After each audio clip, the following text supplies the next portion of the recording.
In New Zealand in 1983, somebody organized a super marathon. I don't know the route, and I don't really know the dimensions of New Zealand, if it was a lap of the island or what, but ultimately it was a 540-mile marathon. It attracted the attention of the elites of the running world back then, the factory-sponsored people, the guys that had their own private doctors and support teams and whatnot. And the way it was generally set up is the runners were going to move for 18 hours, sleep for 6, and get up for 18 hours. I don't know how they did the accommodations for that, if they had mobile trailers or what, but that was the scheduled event, the style they were going to use to complete this inaugural race. So here you have all these top-end elite runners, and then this one old guy is standing there. He's wearing one of the little number plates. He's wearing coveralls and rubber boots. He's not even wearing running shoes. And they all look at this guy and go, okay. And the race starts, and the runners take off at the pace, and they're gone.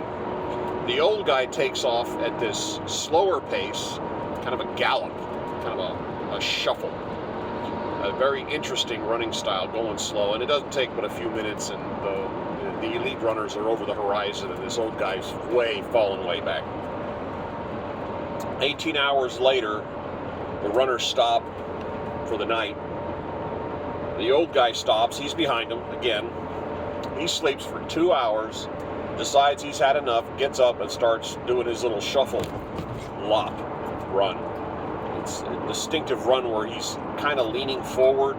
His arms are hanging down low. His elbows are a little bit behind him, and it has a very odd look. And people are noticing him, but again, he's going so slow, it doesn't really matter as far as the race is concerned. Somewhere in the middle of all this, somebody actually gave him a pair of running shoes because his rubber boots were slipping and sliding on the roads. So now he's wearing a pair of old secondhand running shoes and coveralls.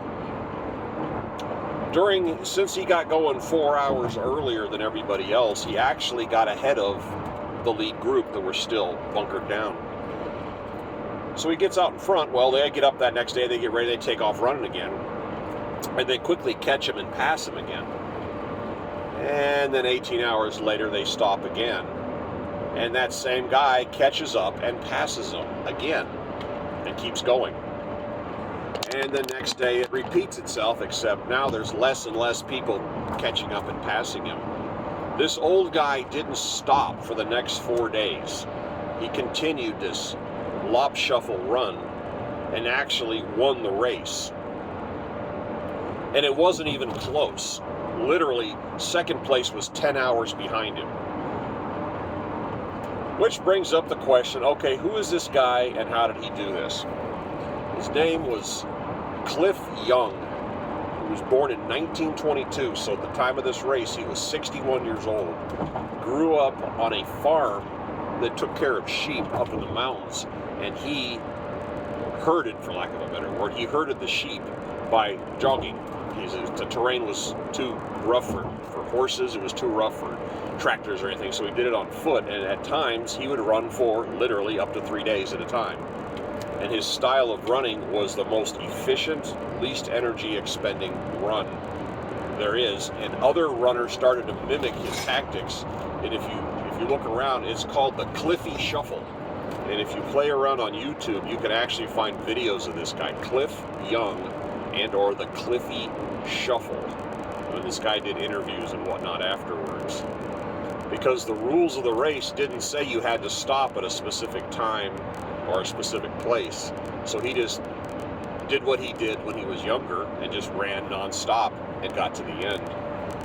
And that is the ultimate story of the tortoise and the hare. But feel free to look him up on here. He's an interesting old guy.